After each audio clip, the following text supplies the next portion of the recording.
sabi nga nila, iba totoo talaga yung alamat. Basta mga tito, huwag mong pagkakatiwalaan. Tito Ayo, pagkakatiwalaan. Sa mga tito daw. Ano naman? Like, oh.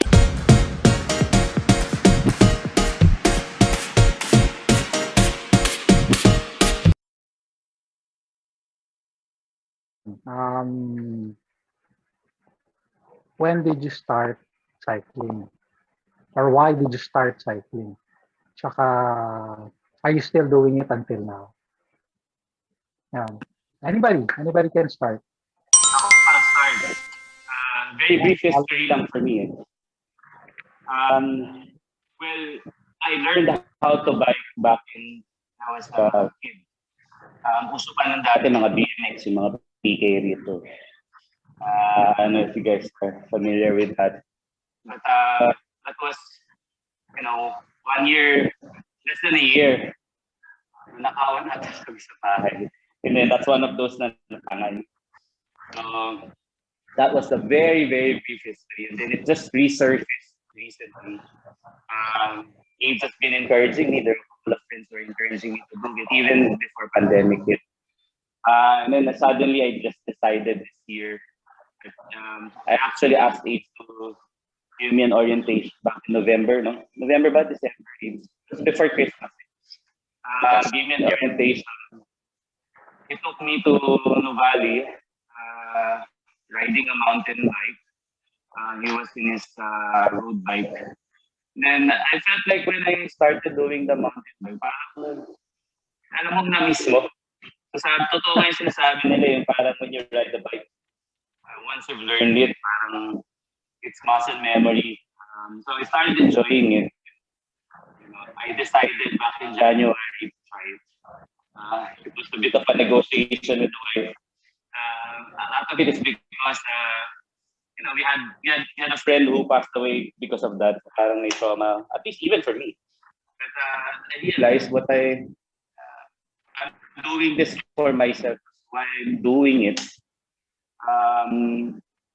siguro it's been 7 years since I stopped smoking. And I've been smoking since teenager. So that's like mga 20 years, a little over 20 years. So I quit back in 2014, 2016, that time range. And I grew over 200 pounds at 5 feet 4 inches. Hindi man ako kalaki yan, pero gano'n kabigat. And a lot of it was because when I quit smoking, parang bumalik yung taste buds ko. I was enjoying food, which is nice, but at some point you realize it's getting a toll on your body. You're not getting any younger. I want to see my kids grow up, take them to the altars, they're gonna get married, see them successful. All that long-term aspiration. And I started exercising 2-3 years ago. It wasn't as regular. I realized through this bike, and then AIDS introduced me to this virtual ride. I felt like it can be regular. It's a 1 hour cardio that I can do every day. Then I started to see some improvements. I mean, I still have a dad bod, but I feel like I'm sleeping better. I'm having better energy. I feel sluggish when I wake up. So that's motivating. And siyempre, napapansin din ni Mrs. na parang iba ka na ngayon diba? So it helps to the pogi point, maasin pa ng konti. So I really want to continue doing it just because I'm seeing benefits into it. So yeah, that's my story. Thank you, Alvin. Parang I think we can relate to the figurative and literal term of it's just like riding a bicycle. Right. Ikaw, Ed. Ako, funny is a family friend shared a photo when I was taken when I was about 3 years old, riding a bike. Sabi ko, it's been that long that I've had this relationship with bicycles. So growing up, pag may nakita akong pwedeng magpahiram ng bisikleta or rentahan, if possible, yan, sige, try. And then fast forward, syempre, hindi naman ganun kadali yung entry into the sport because, you have to invest certain amount to get your equipment. So, pautay-utay, slowly building up yung gusto mong ride. And then finally, nung nabuo, okay. And then, you keep improving on your health, different aspects of your life, and that really made me realize how beautiful the sport is. Kasi, it's giving you some sort of freedom when you're on your bike. You're also being conscious of other things, like how valuable your time is and how valuable others' time is. Lalo na kung when you're riding outside, may nag-aantay sa'yo. So the responsibility part is also reinforced, diba? You're being conscious of many things. If you want to improve certain level of performance, whatever performance goal you have, you get to see it. Very direct siya. When the pandemic happened, medyo nakaka-depress kasi hindi ka makalabas kasi you're being considerate of not just yourself but also the people that you stay at home with, diba? So I turned into the virtual world and found different apps na baka pwede. Diba? And then, I finally chose an app that I think would bring me close to, a compromise with having that time to ride the bike, but at the same time seeing yung real world. So there are apps that offer that, na may pre-recorded courses sila na you're riding in the mountains, real recording ng mountains, ng very beautiful sceneries. At the same time, may pagka siya, parang travel experience kasi, makapunta ka sa ibang bansa, yung hindi mo pa nara-ride, it makes you aspire more. Yeah. So very thankful with the technology that we have right now. And I think, when the pandemic is over or at least reduce to a tolerable level, makes you think na parang mas gustong kong i-ride tong mga na-try ko virtually. So yeah, that's for me. How about you, Jay? Well, actually ako naman, combination of both your answers. And then, I started with BMX. Actually, I taught myself how to ride a bike. Hindi ko na dinaanan yung old school way na hawakan ka sa saddle, somebody's pushing you, then you try to pedal as fast as you can. Hopefully, hindi ka mahulog, yung ganyan. I learned by myself, and yun nga, luckily, it was paano ba?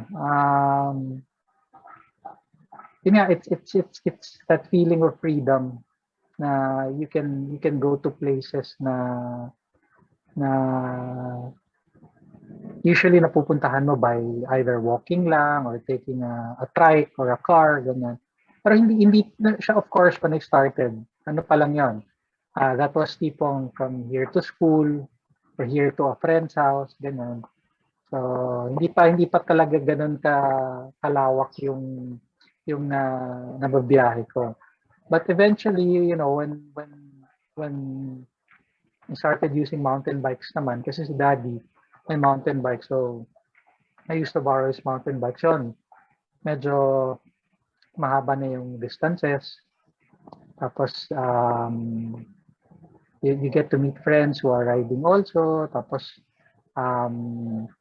eventually, nag-evolve from a mountain bike to road bike din. Tapos, mas lalo kang nag-accelerate kasi mas mabilis ang road bike pala compared to a mountain bike. So, you get to learn these things dun sa journey mo. And then, yun nga, when I started riding road bikes, the amazement was just there for me kasi yung ibang places nga na hindi ko pa napupuntahan ng kotse, napupuntahan ko na ng bisikleta. So, na-amaze lang ako where your bike can actually bring you. Parang ganon because of the cycling routes, the cycling destinations, and it became an escape also in a way. Kasi nga syempre, things can be stressful sa work, sa bahay, ganyan. So, that little escape can really help rejuvenate you. And for me, that's parang one of the main purposes of cycling talaga. So, yun, kaya I still do it until now because the same feeling, the same purpose I felt before is still the same that I'm feeling right now. Kaya feeling ko like a question you asked me before, sabi mo hanggang kailan ka magbabike? So ang sagot ko ay sabi ko hanggat kaya ko pang pumadyak. As long as I can still do it, I'm on the bike kahit matanda na ako. But same also like what I said earlier, yung mga sinabi ni Alvin, ni Age, especially about being responsible also. Ganun din ako. And then yun nga, pumasok po yung pandemic. So syempre it really it was a big blow for me also kasi you're used to riding outside when you get to settle on riding your trainer, your roller or your smart trainer, ganyan. Tapos looking for apps and syempre hindi naman din lahat naka-afford mag virtual rides, ganyan. So luckily ako naman kahit paano nakaka pag virtual ride naman. Pero yun nga, syempre it's different from what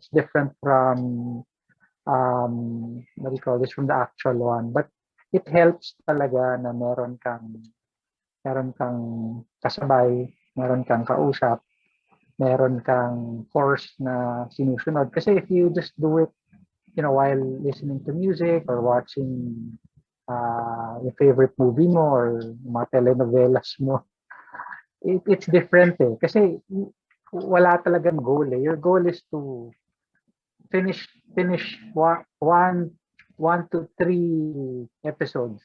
Tapos ka na. Parang Right. ganun. Or parang, sige 1 hour lang ako. Ganyan. So yes, you get to exercise. Pero feeling ko medyo nagiging stagnant lang yung condition mo, kumbaga. So it's nice that you have a target talaga kasi you get to push yourself. Kasi nga that's the only way eh. Pag nagbabike ka sa labas, mas madaling sukatin. Pero sa virtual ride, it has to be a specific goal talaga. So yun. So that's it. Thanks. And glad you mentioned na alam mo yun, about group rides. At first it was a bit challenging, for me as well, riding by my lonesome sa trainer. And then what really sparked that idea was, I was doing night shift before, and then by chance nagkausap lang kami ni Alvin. Tapos he wasn't cycling then, pero I was just having that conversation with him while doing my workout. And sabi ko, it would be nice if you'd be able to join me online. It would be like a group ride, or outside. And then he got into the sport, and then I introduced him also to the trainer, and then that further interested me in growing the group. And then I remember, it's like, oh, yung mga tao na masarap makaride, would be nice to have them on board. And then I started asking you, tara, ride na tayo.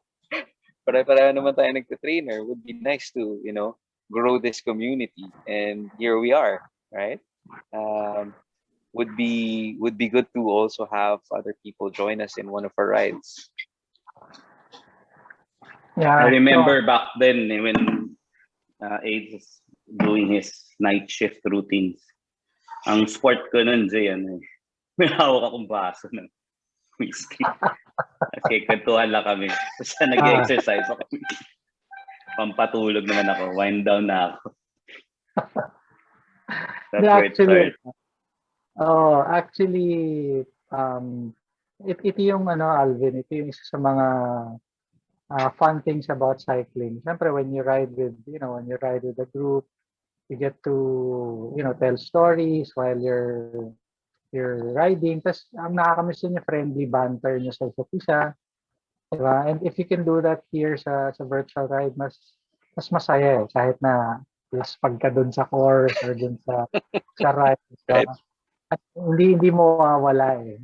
Magiging magaan ka agad yung pakiramdam. Hindi yung iritado ka dahil pagod ka, gutom ka na, tapos parang maghahabol ka pa dahil may meeting ka ng ganitong oras, di ba? So it makes it light talaga. So I saw the difference kasi nga ako ang usual na pag roller ko mga siguro mga 6:30 ng gabi. That's when I start until mga 7:38, ganyan, kung kakayanin.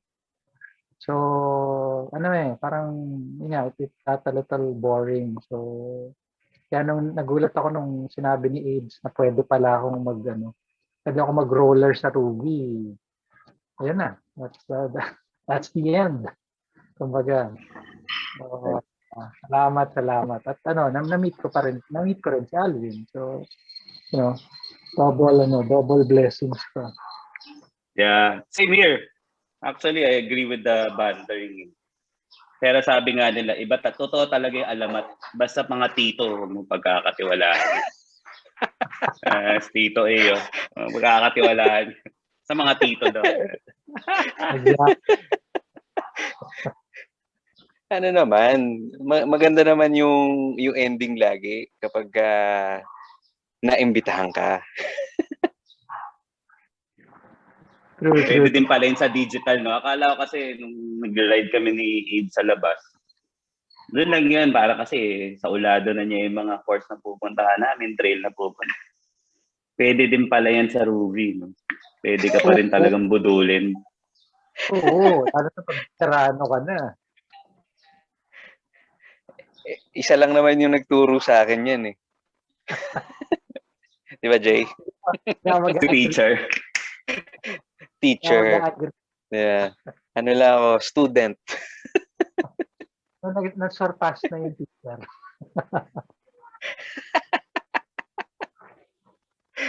Alright. Sige. I'll catch you in the next one. Sige. Thanks, guys. Thank you. Thank you. Thursday. Thank you. Thanks. Bye. Thanks. Bye.